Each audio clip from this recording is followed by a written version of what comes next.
आज का quick revision का टॉपिक है न्यू इकोनॉमिक पॉलिसी, जिसको एनईपी भी बोला जाता है। ये न्यू इकोनॉमिक पॉलिसी की नीड क्यों पड़ी हमें, हम साथ क्विक रिवीजन के साथ साथ इसके जो एनसीईआरटी की जो बैक एक्सरसाइज के क्वेश्चन है उसको भी साथ साथ डिस्कस करते जाएंगे, ठीक है। क्योंकि टॉपिक इंपॉर्टेंट है और इसकी पेपर में वेटेज भी अच्छी खासी रहेगी।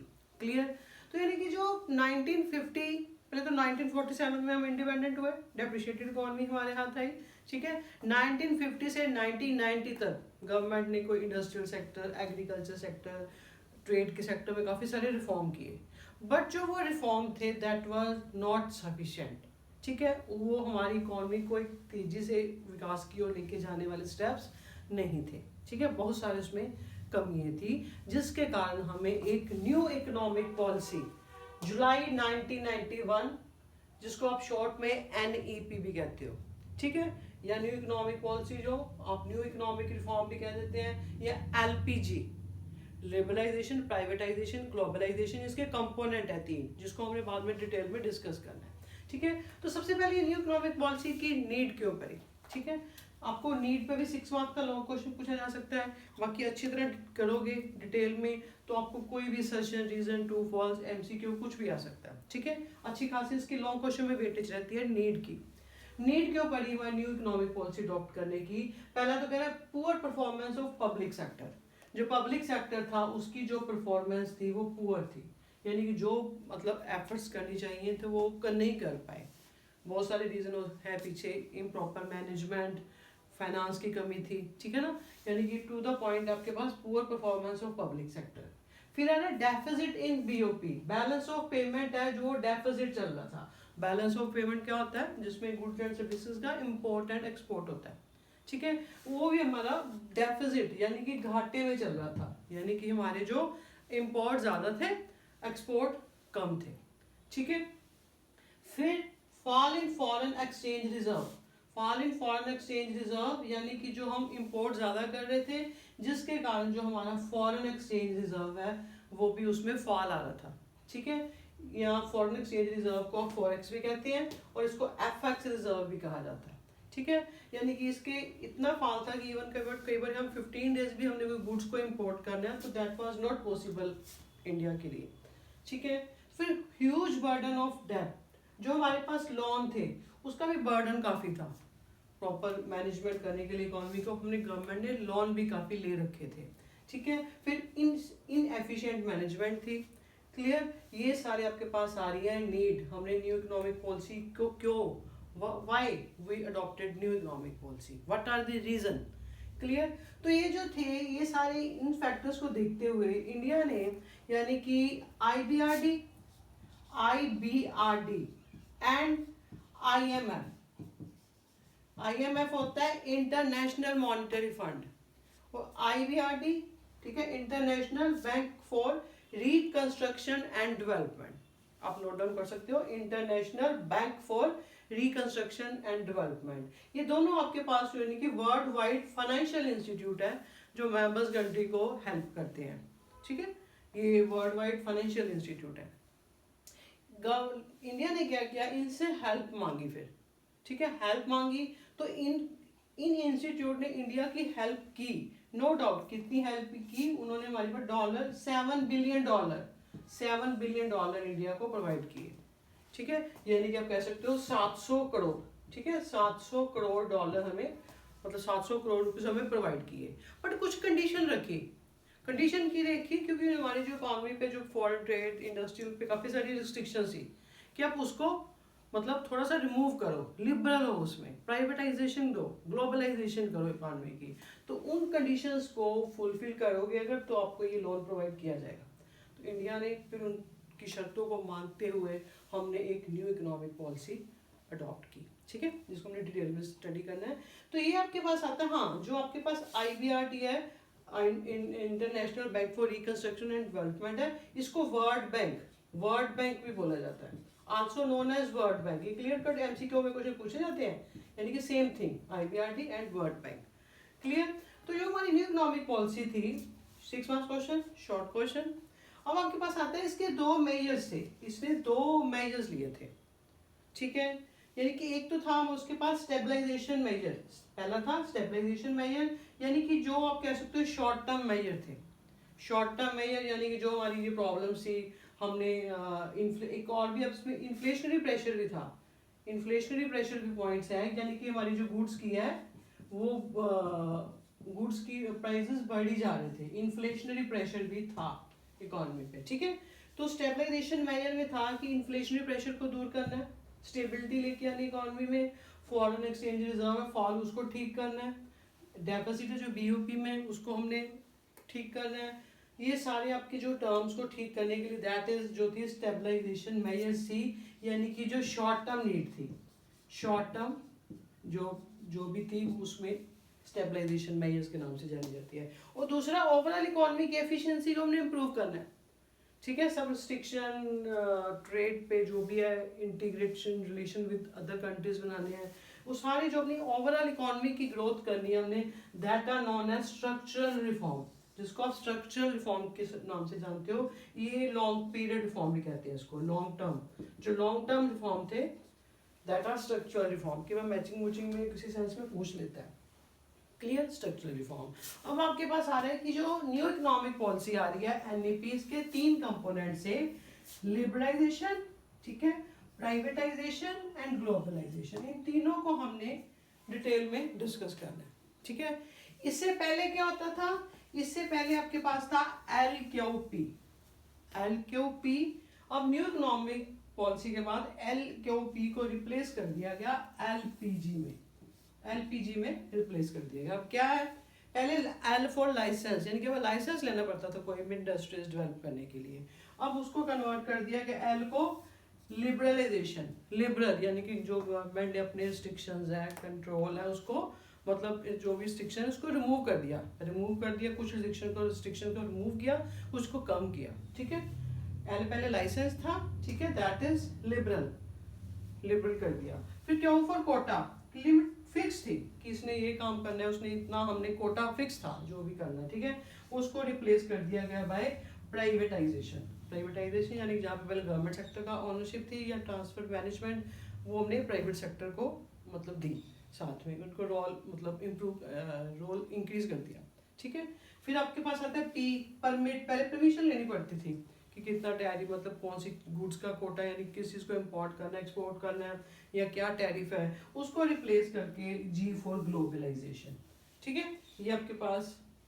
और इन्हीं तीनों को हमने डिटेल में डिस्कस करना है, लिबरलाइजेशन, प्राइवेटाइजेशन, ग्लोबलाइजेशन। पहले आप इतना चाहो तो स्क्रीनशॉट ले सकते हो इसका। अब हम डिस्कस करने जा रहे हैं सबसे पहले उसका कंपोनेंट लिबरलाइजेशन, ठीक है। लिबरलाइजेशन मतलब होता क्या है, पहले जो गवर्नमेंट ने प्राइवेट सेक्टर पे काफ़ी सारी रोक थी, काफ़ी सारी रिस्ट्रिक्शंस थी, पाबंदियाँ थी, अब वो थोड़ी सी लिबरल होगी, उनको फ्रीडम दे दी, ठीक है। यानी कि what is the meaning of liberalisation, to the point आपको 1 मार्क से पूछा जाएगा। Liberalisation means removal of entry and growth restriction on private sector. जो प्राइवेट सेक्टर पे पहले भी कोई भी एंट्री पे या उनकी ग्रोथ रिस्ट्रिक्शन पे जो भी मतलब थी रिस्ट्रिक्शंस थी, उसको रिमूव कर दिया गया, ठीक है। लिबरलाइजेशन मतलब थोड़ी सी फ्रीडम दे दी उनको, removal of entry and growth restriction on private sector, clear. तो इसके जो लिबरलाइजेशन के अंदर ये आपके पास 5 सेक्टर आ रहे हैं जो उन्होंने रिफॉर्म किए।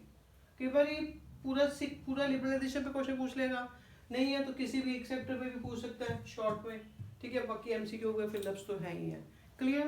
तो सबसे पहले आ रहा है उसका इंडस्ट्रियल सेक्टर में क्या रिफॉर्म किए गए थे। इंडस्ट्रियल सेक्टर में सबसे पहला रिफॉर्म आ रहा है उसका आपके पास रिडक्शन इन इंडस्ट्रियल लाइसेंसिंग।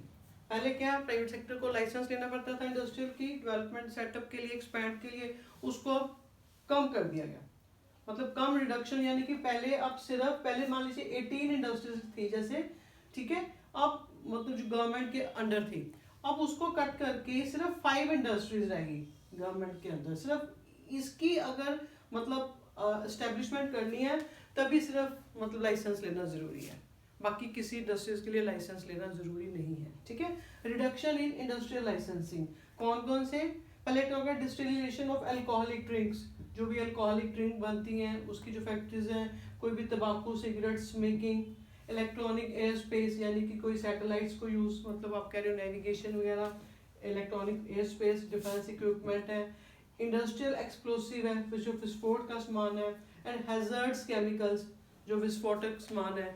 इन सभी के इंडस्ट्रीज के सेटअप के लिए मतलब उसको लाइसेंस लेना जरूरी है। ठीक है, रिडक्शन कर देगी, पहले काफी सारी थी, सिर्फ 5 है। ठीक है, उसके बाद आ रहा है decrease in role of public sector. Public sector का भी जो पहले डोमिनेट करता था उसका रोल भी कम कर दिया गया। अब सिर्फ पब्लिक सेक्टर के अंदर सिर्फ एक atomic energy, railway, defence equipment बनाने हैं, और ये रेलवे और डिफेंस इक्विपमेंट ये सिर्फ 3 मतलब एरिया थे जो अब पब्लिक सेक्टर के अंडर थे। ठीक है, यानी कि उसका रोल कम कर दिया गया, पहले बहुत सारे थे।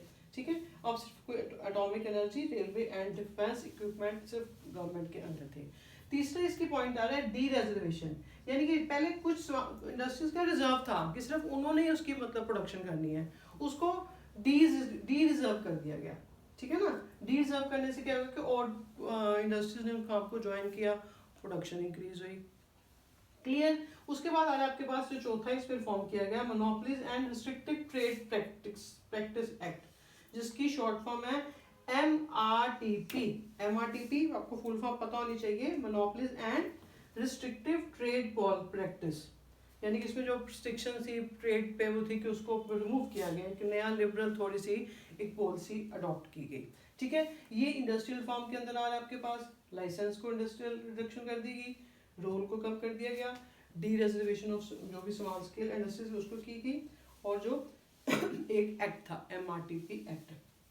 अब आपके पास आ रहा है फाइनेंशियल सेक्टर रिफॉर्म में क्या किया गया लिबरलाइजेशन के अंदर, जो RBI का रोल था, रिजर्व बैंक ऑफ इंडिया, यानी कि पहले वो रेगुलेटर था, यानी कि सारा देख रेख उसने ही करना है। ठीक है, अब उसके रोल को मतलब क्या कर दिया, चेंज कर दिया गया, regulator to facilitator,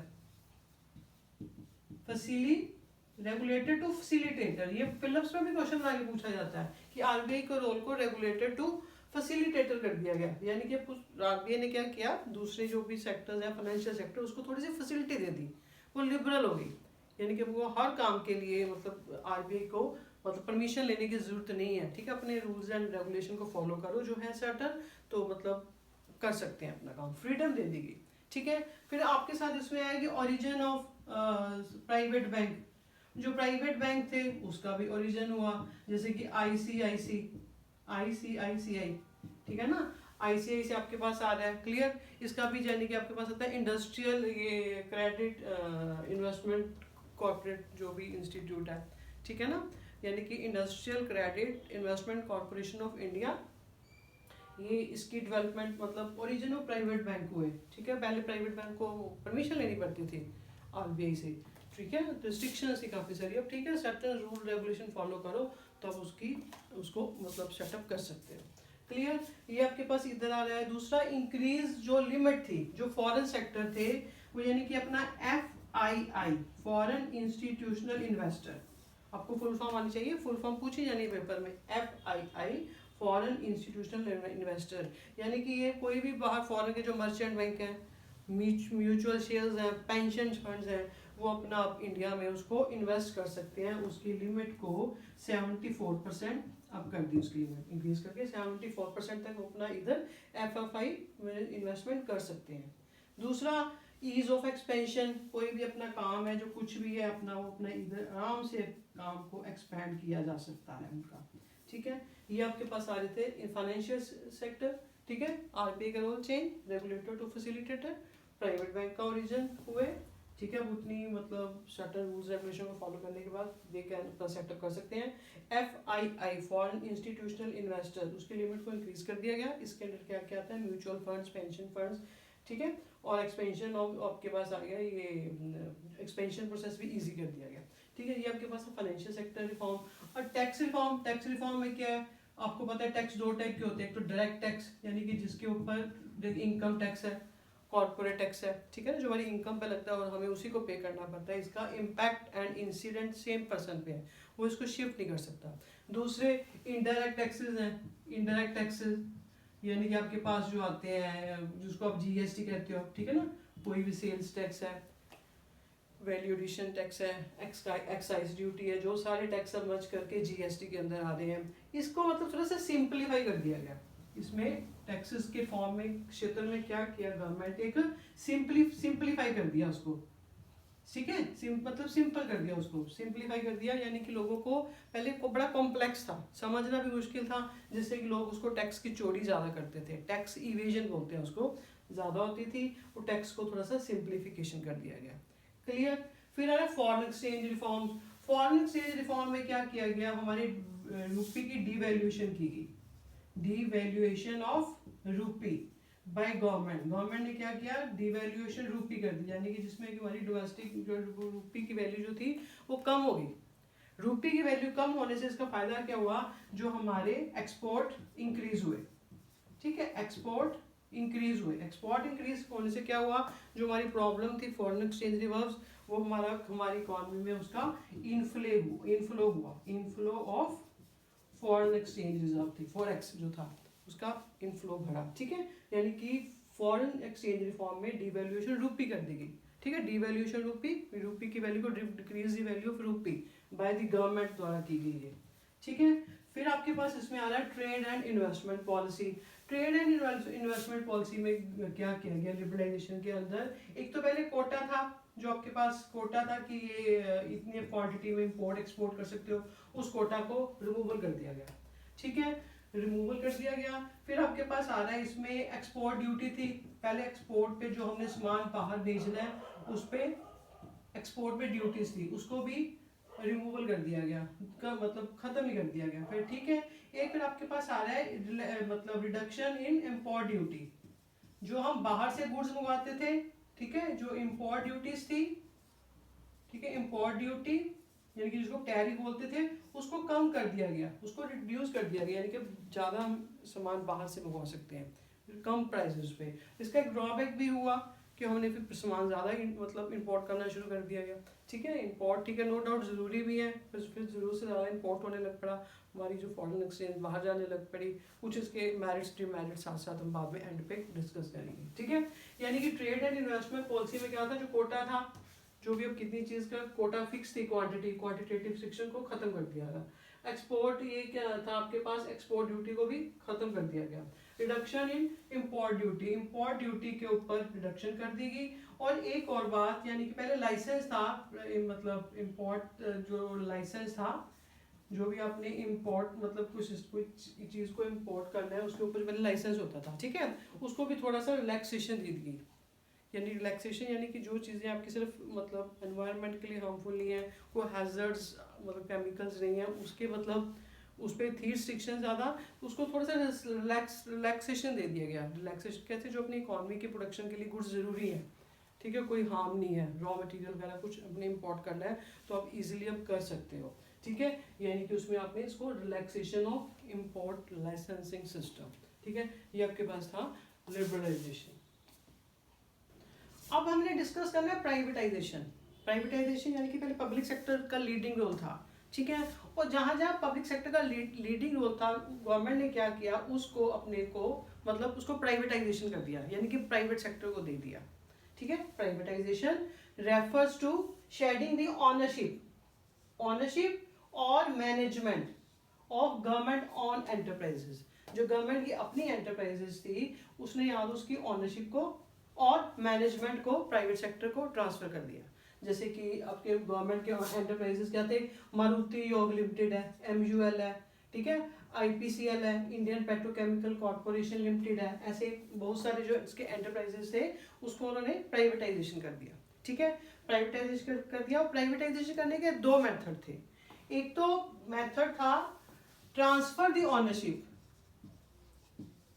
transfer the ownership की ऑनरशिप को ट्रांसफर कर दिया, ठीक है। दूसरा था डिसइन्वेस्टमेंट।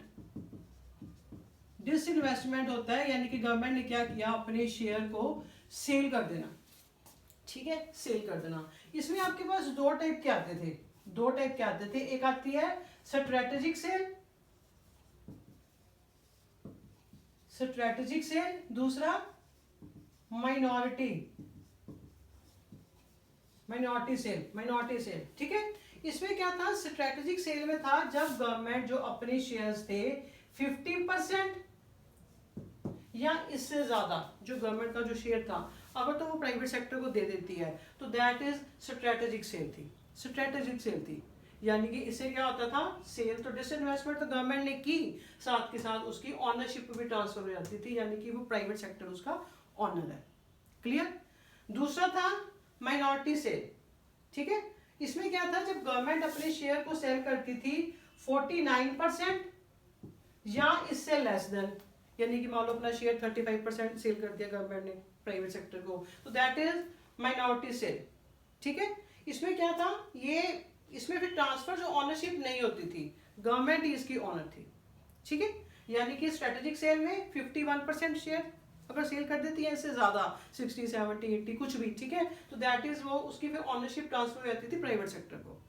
इस सेल में 49% या इससे कम पे जो ट्रांसफरशिप ऑनर नहीं होती थी, ठीक है। और इसके पीछे गवर्नमेंट का एम क्या था, कि क्यों ऐसे गवर्नमेंट ने किया। गवर्नमेंट को पता था कि जो जो प्राइवेट सेक्टर के हैं इनके पास मैनेजरियल कैपेबिलिटीज है, ये अच्छी तरह मैनेज कर लेगी कि कैसे फाइनेंशियल डिसिप्लिन क्रिएट करना है, कैसे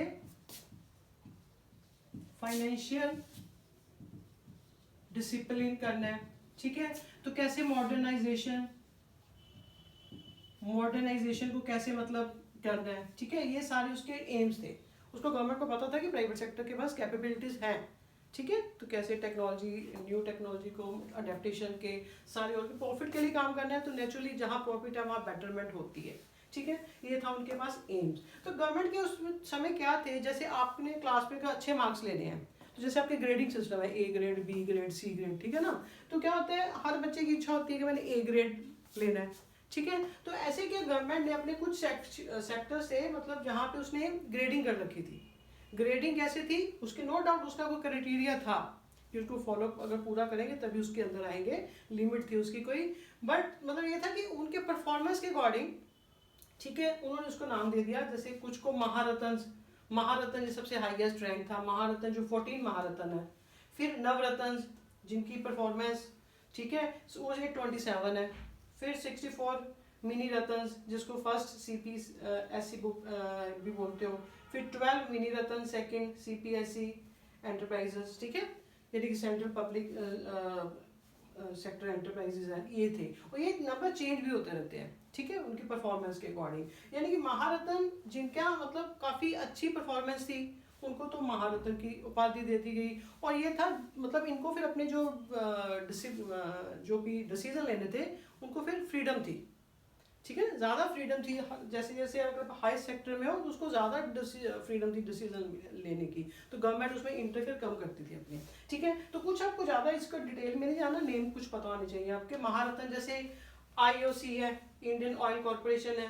फिर सेल है, स्टील अथॉरिटी ऑफ इंडिया है। BHEL है, भारत हैवी इलेक्ट्रिकल्स लिमिटेड है। फिर BPCL है, भारत पेट्रोलियम कॉर्पोरेशन लिमिटेड है। ऐसे आपको नाम पता होने चाहिए थोड़े बहुत, ठीक है। गेल इंडिया लिमिटेड है जो नेचुरल गैस के रिलेटेड है। ऐसी नवरत्न BEL भारत इलेक्ट्रॉनिक लिमिटेड है। National aluminium company limited NALCO, ठीक है। आप इसका स्क्रीनशॉट भी ले सकते हो। क्लियर। तो यानी कि फिर अब ये क्वेश्चन आता है कि क्या जो गवर्नमेंट को अपने सारे जो शेयर है वो सारे ही सेल कर देने चाहिए। NCERT में पूछा जाता है क्वेश्चन, ये पूछा गया है। तो बट उसका आंसर आता है नो। अगर गवर्नमेंट अपना सारा ही शेयर सेल कर देगी, ठीक है, तो फिर उसका सोर्स ऑफ रेवेन्यू कहाँ से आएगा। तो गवर्नमेंट ने भी तो अपनी इकॉनमी को चलाना है ना, ठीक है। क्लियर। तो ये आपके पास आता है प्राइवेटाइजेशन। प्राइवेटाइजेशन के बाद अब आपके पास आ रहा है ग्लोबलाइजेशन। ग्लोबलाइजेशन मतलब ग्लोबलाइजेशन का मीन्स आ रहा है आपके पास integrating the national economy by removal of barrier on international trade and capital movement. Globalisation means integrating the national economy, अपने नेशनल इकोनॉमी को सारे जो बैरियर है, जो उसको जो इंटरनेशनल ट्रेड पे जो भी रिस्ट्रिक्शन थी उसको रिमूव कर देना है, दैट इज ग्लोबलाइजेशन। इससे आपके पास फायदा क्या हुआ, एक तो आपके पास ग्रेटर कनेक्टिविटी हुई, ठीक है, ग्रेटर कनेक्टिविटी, ठीक है, लोग आपस में ज्यादा जुड़े, ठीक है। इकोनॉमिक डेवलपमेंट थी उसका प्रोसेस तेज हुआ, ठीक है। फिर आपके पास आया, हमने जब ग्लोबलाइजेशन होगी, गुड्स हमारी कंट्री में इजिली आने जाने लगी, तो हमने जो उसके पास था इंजॉय क्या किया, enjoy goods from all over the world, ठीक है ना, इंजॉय गुड्स फ्रॉम जो भी आता है वर्ड से मतलब किया, तो ठीक है ना। ये ग्लोबलाइजेशन का जो हमारे पास एक मतलब क्या था, ग्लोबलाइजेशन तो हमने कर दी। ग्लोबलाइजेशन का मतलब था, ये ग्लोबलाइजेशन थी जो आपके पास है प्राइवेटाइजेशन और लिबरलाइजेशन के आउटकम है ग्लोबलाइजेशन, ठीक है। लिबरलाइजेशन आई, प्राइवेटाइजेशन आई, तो उसके बाद फिर उन्हीं कारणों से ग्लोबलाइजेशन आई। ग्लोबलाइजेशन का मतलब था आपके पास ये बॉर्डरलेस वर्ड, यानी कि ऐसा वर्ड क्रिएट करना है जिसका कोई बॉर्डर नहीं है, कोई भी कहीं भी आ जा सकता है, ठीक है, ये था। तो ग्लोबलाइजेशन का बेनिफिट, ठीक है, जो डेवलप्ड कंट्री है, जो डेवलप्ड जैसे कि डेवलप हो चुके हैं जैसे कि अमेरिका वगैरह, उनको इसका ग्लोबलाइजेशन का बेनिफिट काफ़ी अच्छा हुआ, बिकॉज उनका जो थी, उनकी जो मार्केट थी एक्सपैंड हुई इन अवर कंट्रीज, डोमेस्टिक इन अवर कंट्रीज में उनकी जो मार्केट थी एक्सपैंड हुई, ठीक है। तो जो बट इसमें जो डेवलपिंग कंट्रीज थे, या डेवलपिंग नहीं कहने जो पुअर कंट्री है, ज़्यादा वीक कंट्रीज हैं, उसका उनका सबसे ज़्यादा ड्रॉबैक भी ग्लोबलाइजेशन का हुआ। क्या हुआ, बिकॉज उनके पास जो एक था, वो जो था, इनके पास जो थी आपकी क्या कहते हैं, कंपैरिजन ऑफ वेलफेयर, जो आपके पास आ रहे इसमें comparison of welfare and identity of poor country थी, उसका लॉस हुआ, ठीक है, उसका लॉस हुआ। प्लस आपके पास आ गया कि एक आपके पास आता है मार्केट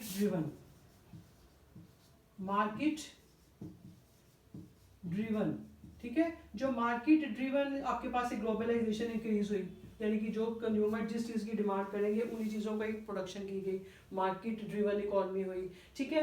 एक बार तो जो थी मतलब पुअर कंट्री थी, उसके पास क्या हुआ, उसके पास force to face stiff competition, एक स्टिफ कंपटीशन था, उसको उनको फेस करना पड़ा, स्टिफ कंपटीशन, ठीक है। ये उसके ड्रॉबैक में है, पुअर कंट्रीज के लिए बेनिफिट नहीं हुई, बिकॉज क्या हुआ, क्योंकि कॉम्प्रोमाइज हुआ उनकी वेलफेयर के साथ, ठीक है, ये इसके ड्रॉबैक्स आ रहे हैं। तो जो ग्लोबलाइजेशन का सबसे हमें इंडिया कंट्री को सबसे बेस्ट क्या रिजल्ट इसका निकला, आउटसोर्सिंग, इसके पास आया आपके पास आउटसोर्सिंग, ठीक है। आउटसोर्सिंग इज द ऑफशूट, इसको आप ऑफशूट बोल देते हो, outsourcing is the offshoot of globalisation है। आउटसोर्सिंग होता क्या, टू द पॉइंट आपको मीनिंग आने चाहिए। आउटसोर्सिंग मतलब हायर, मतलब जो सर्विसेज हैं फ्रॉम एक्सटर्नल, आपने हायर करनी है सर्विसेज फ्रॉम एक्सटर्नल सोर्सेज, यानी कि मोस्टली फ्रॉम दूसरी कंट्रीज से, विच आर पहले प्रीवियसली जो प्रोवाइड की जाती थी विद इन दी मतलब ऑर्गेनाइजेशन या विद इन आपकी कंट्री के अंदर ही, यानी कि जो सर्विसेज पहले आपकी कंट्री के द्वारा प्रोवाइड की जाती थी, previously provide within the country या within the organization which hire from other sources, outside से, बाहर से लेनी है दूसरी कंट्री से, आउटसोर्सिंग, यानी कि उसको थर्ड पार्टी से भी कह सकते हो, ठीक है, आउटसोर्सिंग। और आउटसोर्सिंग का सबसे बड़ा ये हुआ था कि जो इंडिया था ना, इसके फेवरेबल डेस्टिनेशन बन गया, जो फेवरेबल डेस्टिनेशन, इसका फेवरेबल डेस्टिनेशन ऑफ आउटसोर्सिंग जो था फॉर, जो भी आपके पास आती है मोस्ट कंट्री का अपना फेवरेबल डेस्टिनेशन बन गया। कैसे, क्यों बना, बिकॉज एक तो यहाँ पे जो आईटी सेक्टर था उसकी काफ़ी इंफॉर्मेशन टेक्नोलॉजी काफ़ी एडवांस थी हमारे यहाँ पे, जो लेबर है वो काफ़ी स्किल्ड लेबर है, ठीक है। तो दूसरी यहाँ की जो लेबर है वो बाहर उनको चीप रेट पे मिलती है, ठीक है, क्योंकि वहाँ अगर वो हायर करते हैं सर्विसेज तो कॉस्टली है उधर, हम इसलिए कहा जाता है कि कंपैरिजन करें तो यहाँ पे रेट्स कम है, उनको कम रेट पे मिल जाती है। दूसरा जॉब अपॉर्चुनिटीज़ भी मतलब इंक्रीज हुई, एम्प्लॉयमेंट रेट इंक्रीज हुआ, ये सारा आउटसोर्सिंग, यानी कि सर्विसेज बाहर से हायर करनी, ठीक है। इंडिया में अच्छी थी information technology, skills, cheap rate पे लेबर मिल रही थी, ये सारा था। जैसे कि यानी कि अब आउटसोर्सिंग, जैसे कोई भी लीगल एडवाइस है, कोई दूसरी डिवाइस है, कोई एडिटिंग वगैरह, सारी उसमें सर्विसेज को बाहर से हायर करना, ठीक है। और इसमें जो आउटसोर्सिंग के अंदर सबके सारे आपके पास आ रहा है एक बीपीओ, बिजनेस प्रोसेस आउटसोर्सिंग, इसने क्या किया, ये काफ़ी सारा मतलब इतनी सारी सर्विसेज प्रोवाइड की जिससे कि फॉरेन एक्सचेंज का इनफ्लो काफ़ी ज़्यादा हुआ इसकी सर्विसेज के कारण। जब हम आउटसोर्सिंग करेंगे तो नेचुरली हमें जो पैसा मिलता है यानी कि हमारी अपनी कंट्री में इनफ्लो ऑफ होता है फॉरेन एक्सचेंज का। तो ये हमें सबसे बड़ा एक बेनिफिट भी रहा इसका आउटसोर्सिंग का, ठीक है। और जो दूसरी कंट्री थी डेवलप्ड कंट्री, उनको तो नुकसान भी हो रहा था ना, बिकॉज उनकी जो फॉरेन एक्सचेंज थी जो थी वो बाहर जा रही थी, आउटफ्लो हो रहा था उसका, ठीक है। और वहाँ पे जो एम्प्लॉयमेंट को भी थोड़ा सा खतरा था, जॉब अपॉर्चुनिटीज हम मतलब काफ़ी सारी इधर अवेल कर रहे थे, ठीक है ना। ये सारे उसके आते हैं, यानी कि आउटसोर्सिंग का एडवांस्ड डेवलप्ड कंट्रीज के लिए थोड़ा सा ये ड्रॉबैक भी कहा गया है। Okay clear. फिर आपके पास जब ये ग्लोबलाइजेशन आई, ग्लोबलाइजेशन में हमने ये भी ध्यान करना है कि वर्ल्ड ट्रेड ऑर्गेनाइजेशन बनी, WTO वर्ल्ड ट्रेड ऑर्गेनाइजेशन। ये कब बनी थी? 1995 में हुई थी। और ये किसका सक्सेसर है? यानी कि गैट, GATT, जो कि 1948, ये आपको क्लियर कट डेट्स पूछी जाएंगी, क्लियर कट आपको डेट्स पूछी जाएंगी। 1948 में ये गैट बना था, जिसका journal agreement of trade and tariff. इसका सक्सेसर क्या आया? वर्ल्ड ट्रेड ऑर्गेनाइजेशन 1995 में बना। तो ठीक है, ये वर्ल्ड ट्रेड ऑर्गेनाइजेशन था क्या? एक रूल बेस्ड डिजाइन था, ठीक है, rule based design, rule based, ठीक है, रूल्स थे कुछ, ठीक है। जिसने क्या किया, हमारे बायलेटरल जो है आपके पास आ रहा है, क्या कहते हो आप इसको, बायलेटरल और बायलेटरल इंटरनेशनल बायलेटरल ट्रेड है। बायलेटरल यानी कि दो कंट्रीज के बीच में होता है, और इंटरनेशनल मल्टीलेटरल ट्रेड, मल्टीलेटरल जो दो से ज़्यादा देशों के आपस में हो रहा है, ठीक है। उसको प्रमोट किया because of barrier, removal of barrier थे, ठीक है। इंटरनेशनल बायलेटरल ट्रेड और मल्टीलेटरल ट्रेड को प्रमोट किया। दूसरा, ट्रेड सर्विसेज तो इम्प्रूव हुई एनहांस हुई। फिर जो था ये वर्ल्ड ट्रेड ऑर्गेनाइजेशन के कारण ये था कि एनवायरनमेंट को भी प्रोटेक्शन मिली। हम फिर उन्हीं चीज़ों की प्रोटेक्शन कर रहे थे जो हमारे एनवायरनमेंट के लिए मतलब हार्मफुल नहीं है, ठीक है ना, जो हमें यानी कि कॉस्टली भी नहीं पड़ रही। अगर कुछ चीज़ कॉस्टली पड़ रही है, एक कंपैरेटिव कॉस्ट के अकॉर्डिंग जो चीज़ हमें सस्ती पड़ रही थी, हम अपनी कंट्री में प्रोडक्शन करते थे, नहीं तो दूसरी बाहर से मंगवाते थे, क्लियर। फिर आपके पास ये हो गया कि प्रॉपर यूटिलाइजेशन ऑफ रिसोर्सेज हैं, ये सारे इसके बेनिफिट्स आ जाते हैं। वर्ल्ड ट्रेड ऑर्गेनाइजेशन के आपके पास सारे इसके बेनिफिट हैं, क्लियर।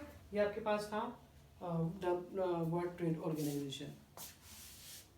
एंड ये जो आपके क्वेश्चन मैंने अभी आपको समझाया, strategic sale, minority sale and ये WTO आउटसोर्सिंग, ये क्लियर कट आपके NCERT के बैक एक्सरसाइज पे इनके क्वेश्चंस हैं, क्वेश्चन यानी कि पूछे जाएंगे आपसे, ठीक है।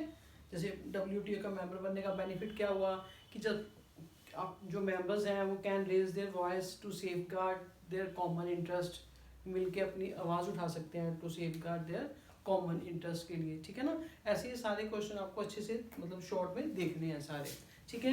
तो अब हमने करनी है कि आपके पास आ रहा है अप्रेजल, जो हमने LPG पढ़ी है उन तीनों पॉलिसीज का एक अप्रेजल, क्रिटिकली एनालिसिस पूछ सकता है, जिसमें आपने इसके मेरिट्स और डिमेरिट्स दोनों देनी है, ठीक है। तो कई बार NCERT में बैक साइड पे क्वेश्चन है कि मतलब आपने इस पे लाइट डालनी है, in the light of social and welfare, social and welfare base के ऊपर मतलब देख के आपने इसका एनालिसिस करना है। तो फिर आप इसके डिमेरिट्स को एक्सप्लेन करोगे, ठीक है।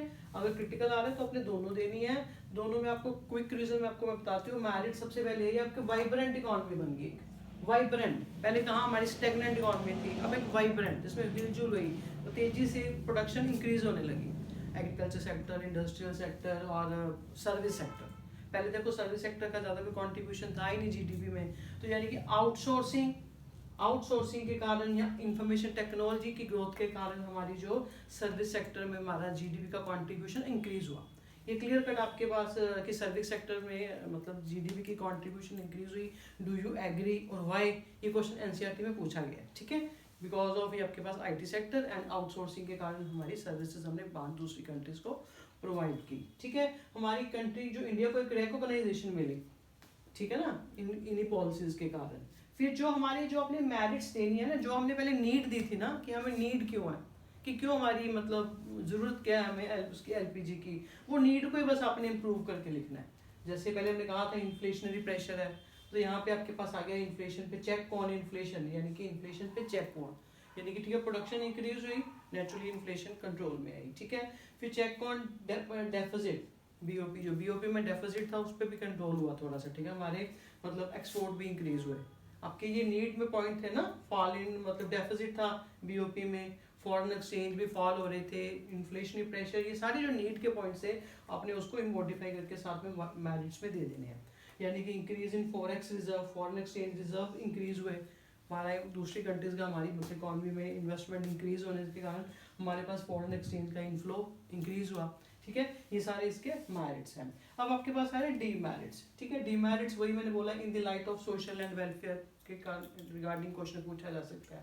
पहले तो कह रहे हैं कि इसमें एग्रीकल्चर सेक्टर निग्लेक्ट हुआ है। एग्रीकल्चर सेक्टर नो डाउट ये कह रहे हैं कि अनबैलेंस्ड ग्रोथ थी, अनबैलेंस, सारे सेक्टर को मतलब प्रमोट मतलब ध्यान नहीं दिया गया। ठीक है, एक अनबैलेंस ग्रोथ थी, neglect of agriculture sector. Agriculture sector में पॉइंट, ये पॉइंट पे अकेला 3 मार्क्स में पूछा जाता है कई बार। ठीक है, बैक एक्सरसाइज पे है। निग्लेक्ट ऑफ एग्रीकल्चर सेक्टर क्या है कि जो गवर्नमेंट थी, पब्लिक सेक्टर थी, उसकी जो इंफ्रास्ट्रक्चर में फॉल हुआ। ठीक है, वो इंफ्रास्ट्रक्चर, उसमें इंफ्रास्ट्रक्चर में फॉल हुआ। जो भी हमारी रिडक्शन इन टैरिफ थी, जो रिड्यूस किया गया पॉलिसीज में, रिडक्शन इन टैरिफ जो हुआ था, उसके कारण क्या हुआ, हम बाहर से जो गुड्स थी, एग्रीकल्चर गुड्स ज़्यादा मतलब मंगवाने लग पड़े। ठीक है ना। तो दूसरा आपके पास ये भी है, तो कैश क्रॉप्स, हम कैश क्रॉप्स की तरफ चले, फॉरवर्ड हुए। कैश क्रॉप्स यानी कि कैश क्रॉप्स यानी कि पहले फूड क्रॉप्स की, व्हीट राइस की क्या प्रोडक्शन करते थे, एक्सपोर्ट को प्रमोशन देने के कारण हम कैश क्रॉप्स की तरफ फॉरवर्ड हुए, यानी कि jute, cotton, oil seeds, T, coffee, cash crops. ठीक है, इनकी प्रोडक्शन करने लगे। तो यहाँ जिसका ड्रॉबैक क्या हुआ कि आपके पास यहाँ पे फूड प्राइस के राइज, उसके प्राइस हाई मतलब राइज होने लगे। ठीक है ना। तो फिर दूसरा, एग्रीकल्चर सेक्टर्स में सब्सिडीज को रिमूव किया गया। सब्सिडीज मिलती थी फर्टिलाइजर के ऊपर, उस सब्सिडीज को रिमूव कर दिया गया। जो सब्सिडीज थी, सब्सिडी जो भी है, ठीक है, सब्सिडीज उसके रिड्यूस कर दिया गया सब्सिडीज को ना। तो जिसके कारण क्या हुआ कि इसके जो थे ये फार्मर्स थे, जो पुअर फार्मर्स थे, उनको तो लॉस हुआ। फिर उनको जब कहाँ एक चीप रेट पे मिलती थी, तो जिसके कारण सारा ये एडवर्स इफेक्ट पड़े आपकी एग्रीकल्चर सेक्टर के ऊपर। ठीक है, फिर आ रहा है low level of industrial growth. हम कह रहे हैं ठीक है इंडस्ट्रियल ग्रोथ हुई, बट उसका लेवल भी लो था। ये यहाँ पे भी आपके पास 3 मार्क्स में क्वेश्चन पूछा जाता है। लो लेवल ऑफ ग्रोथ का भी कह सकते हो, प्रॉपर मैनेजमेंट, इनएफिशिएंट मैनेजमेंट थी, कोऑर्डिनेशन नहीं था। दूसरा कि गवर्नमेंट की वही लैक ऑफ मतलब नीड थी अभी गवर्नमेंट को इंफ्रास्ट्रक्चर में। ठीक है, उसका गवर्नमेंट का इंफ्रास्ट्रक्चर कम हुआ। दूसरा कि वही नॉन, जो अपने पास रिडक्शन इन टैरिफ हुए, टैरिफ के कारण हम बाहर से गुड्स को ज़्यादा इंपोर्ट करने लग पड़े, इंपोर्ट ड्यूटीज़ कम हुई, बाहर से गुड्स की प्रोडक्शन हम इंपोर्ट ज़्यादा करने लग पे। तो जो हमारी डोमेस्टिक जो अपनी कंट्री में जो मतलब इतना फिर स्टिफ कॉम्पिटिशन हो गया, जिसको हम थोड़ा सा फेस नहीं कर पाए। ठीक है, तो और इसमें आप ये भी कह सकते हो, एक जो थी ये सब्सिडीज जो थी, ये आप कह सकते हो इसको आप reduction in subsidies. Electricity, private sector होने के कारण इलेक्ट्रिसिटी की पहले लोग किसानों को मतलब सब काफ़ी कम रेट पे इलेक्ट्रिसिटी प्रोवाइड की जाती थी। ठीक है, तो अब क्या हुआ फिर जो सब्सिडीज जो इलेक्ट्रिसिटी फार्मर्स को, इंडस्ट्रियल सेक्टर को प्रोवाइड की जा रही थी, उसको भी कम कर दिया गया सब्सिडीज़ को। तो जिसमें क्या हुआ, उनको फिर कॉस्ट ज़्यादा बढ़ने लगी। ठीक है ना, जिसके कॉस्ट ज़्यादा बढ़ने के कारण फिर उन्होंने लेबर वेज कट, लेबर्स को वेजेस देनी कम शुरू कर दी। ठीक है, जिससे क्या हुआ कि मतलब कुछ मतलब आंध्र प्रदेश में एक इंसिडेंट हुआ था, सिरसिला वैली यानी कि वहाँ पे जो लोगों को फिर उन्होंने सुसाइड कर ली थी, मतलब लोग काफ़ी सारे लोगों ने ड्यू टू यही इलेक्ट्रिसिटी की सब्सिडी उनको रिडक्शन की गई थी। ठीक है, फिर आप ये भी कह सकते हो इंडस्ट्रियल ग्रोथ में हम कह रहे थे हमने कोटा जो इम्पोर्ट एक्सपोर्ट पे कोटा को रिमूव कर दिया, नॉन टैरिफ बैरियर को रिमूव कर दिया था। बट जो दूसरी एडवांस कंट्रीज थी, जैसे उन्होंने हमारा जो था ये कोटा वो रिमूव नहीं किया, यानी कि जो हम इधर से जो एक्सपोर्ट करेंगे गुड्स, तो उन्होंने अपना जो इम्पोर्ट कोटा था वो रिमूव नहीं किया। दैट्स वाई वो हमें थोड़ी सी ग्रोथ हमारी कम हुई। ठीक है ना, हमने तो एक मतलब एक्सपोर्ट कोटा रिमूव कर दिया, तो दूसरी कंट्रीज ने इम्पोर्ट कोटा को रिमूव नहीं किया। ठीक है, जिसके कारण ग्रोथ रेट कम था। क्लियर, ये पॉइंट्स। फिर स्प्रेड ऑफ कंज्यूमरिज्म, कंज्यूमर की गुड्स की ज़्यादा चीज़ों की डिमांड करते थे, उन्हीं चीज़ों की प्रोडक्शन होने लगी, जिसके कारण हमारा कल्चरल वैल्यूज़ इरोजन होने लगा। हम वेस्टर्न कल्चर के मतलब थोड़े से मोटिवेट होने लगे। इकोनॉमिक कॉलोनियलिज्म यानी कि मल्टीनेशनल कंपनीज जब आई इधर, ठीक है ना। ग्लोबलाइजेशन के कारण मल्टीनेशनल कंपनीज के कारण का जो कंपटीशन था उनके पास साथ फेस नहीं कर पाए, तो हमारी जो इकॉनमी है उसका कॉलोनियलिज्म भी हुआ। ठीक है। इनइफेक्टिव डिसइन्वेस्टमेंट पॉलिसी थी, जो गवर्नमेंट की जो पॉलिसीज थी वो इनइफेक्टिव थी, केवल उनको कम रेट पे भी थोड़ा सा सेल करनी पड़ी अपनी, ठीक है, शेयर्स को। फिर ग्रोइंग अनएम्प्लॉयमेंट, ये जो ठीक है हम कह रहे हैं ग्रोथ हमारी इंक्रीज हुई बट एक उसके कंपैरेटिवली जो अपॉर्चुनिटीज थी एम्प्लॉयमेंट की वो नहीं इंक्रीज हुई, यानी कि जो ग्रोथ थी वो जॉबलेस ग्रोथ थी। लोगों को मतलब इकोनॉमी इंप्रूव की, जीडीपी इंक्रीज हुई बट एम्प्लॉयमेंट अपॉर्चुनिटीज उतनी क्रिएट नहीं कर पाई, तो जॉबलेस ग्रोथ हो रही थी, जॉबलेस, ठीक है ना, जॉबलेस ग्रोथ हुई। ठीक है, तो ये आपके पास इसके डीमेरिट्स आ गए। तो अब आपके पास इसमें छोटे छोटे पॉइंट्स कई बार साथ में डीमोनेटाइजेशन पे भी पूछा जाता है और जीएसटी पे भी पूछा जाता है। ठीक है, डीमोनेटाइजेशन क्या होता है आपको पता है, यानी कि पीछे भी 2016 में आपके पास ऐसे नोटबंदी हो गई थी, जो 500 या 1000 के जो नोट थे वो बंद हो, मतलब थोड़ा सा टाइम दिया था कि उसके बाद ये सर्कुलेशन में नहीं होंगे। ठीक है ना, याद होगा आपको, काफ़ी सारी हलचल मच गई थी। तो यानी कि डीमोनेटाइजेशन क्या होता है, डीमोनेटाइजेशन का मतलब होता है मतलब refers to removal of act of currency unit as a status of legal tender, यानी कि removal the act of currency status currency unit as a status of legal tender, यानी कि 500 जो 1000 के नोट थे उनको मतलब नोटबंदी बंद कर दिया गया कि आज डेट दे दी गई कि इस डेट के बाद ये सर्कुलेशन में नहीं होंगे। ठीक है ना, तो दैट इज नोटबंदी। नो डाउट बाद में 500 का नोट अब दोबारा सर्कुलेशन में है। तो ये जो जीएसटी हुआ था ना आपके पास, ये जीएसटी 8 नवंबर 2016 में आया था, वो ये डिमोनेटाइजेशन थर्ड टाइम हुई थी। आपकी नॉलेज में तो यही लगता है फर्स्ट टाइम है, बट नॉट, ये थर्ड टाइम हुई थी। आज से जो पहले थे तब ये 5000 और 10,000 के नोट भी सर्कुलेशन में थे।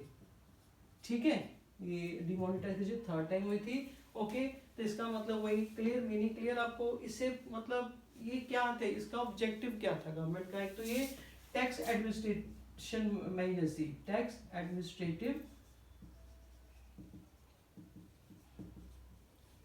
एडमिनिस्ट्रेटिव मेजर थी। ठीक है, कि लोग अपना टैक्स ज़्यादा से ज़्यादा मतलब जो यानी कि ब्लैक मनी, करप्शन, उसको चेक करना था, चेक ऑन करप्शन और ब्लैक मनी, जिससे ज़्यादा गवर्नमेंट को एक टैक्स भी कलेक्ट हो। ठीक है, और एक लेस कैश यानी कि जिसको आप कैश लाइट इकोनॉमी भी कहते हो, यानी कि डिजिटल ट्रांजैक्शन को मोटिवेट करना था। ठीक है, तो डिजिटल ट्रांजैक्शन को मोटिवेट करना था। नो डाउट स्टार्टिंग में इसका आपके पास ड्रॉबैक रहा कि लोगों के पास पहले इंटरनेट वो डिजिटल लोगों को यूज़ करना नहीं आ रहा था, बैकवर्ड एरिया में प्रॉब्लम काफ़ी ज़्यादा आई, पर ठीक है ओवरऑल कंडीशन इम्प्रूव है। ठीक है, यानी कि डिमोनेटाइजेशन, नोटबंदी, वो करेंसी सर्कुलेशन में नहीं है। ठीक है, रिमूवल कर देगी उसको। तो आपकी एक टैक्स एडमिनिस्ट्रेटिव में ये सी कैश लाइट और कैशलेस कैश इकोनॉमी को प्रमोट करना था। ये check on corruption, illegal activities को चेक करना इसके पीछे मोटिव था। फिर अब आपके पास आ जाए जीएसटी यानी goods and services tax.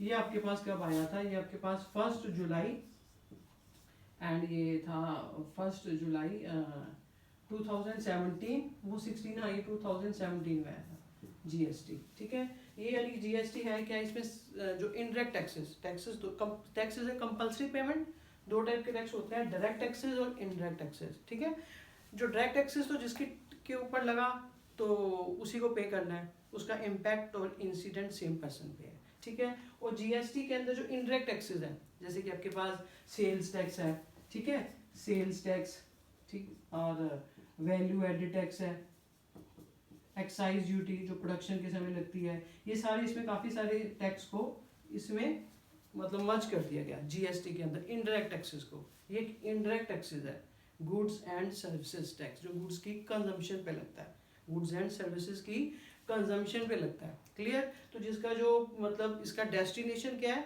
Consumer पे करता है इसको जीएसटी। यानी कि जो इनडायरेक्ट टैक्सेस क्या होता है, जैसे सेल्स टैक्स है, देखो आप जाते हो कहीं, ठीक है, आपने कोई चीज़ खरीदी तो होता क्या, जीएसटी में क्या है, सेल्स टैक्स है, हमने कुछ गुड खरीदी है तो हमने दुकानदार को वो टैक्स पे कर दिया, उसके बीच में इंक्लूडेड है। ठीक है, तो टैक्स कलेक्शन ने, जब टैक्स कलेक्ट हुआ, एक्चुअली वो पे किया किसने किया था, इम्पैक्ट किस पे पड़ा था, मतलब उसको पे किया शॉपकीपर ने, पर उसको शिफ्ट कर दिया गया था, एक्चुअल में बर्डन हम पे पड़ा, कंज्यूमर पे, बर्डन कंज्यूमर पे पड़ा, दिया तो हमने है कंज्यूमर ने अपनी जेब से, ठीक है, पे किसने किया, शॉपकीपर ने, ठीक है। ये होते हैं इनडायरेक्ट टैक्सेस, इसका इम्पैक्ट एंड इंसिडेंट अलग अलग होता है। जीएसटी इनडायरेक्ट टैक्सेस को मर्ज कर दिया गया, इसमें आपके अभी ये कह सकते हो alcoholic, petrol, diesel, natural gas, goods, ये अभी जीएसटी के अंदर इंक्लूडेड नहीं है, ठीक है। जीएसटी भी 3 टाइप्स का आता है, आपको सिंपल सिंपल थोड़ा सा पता होना चाहिए बस।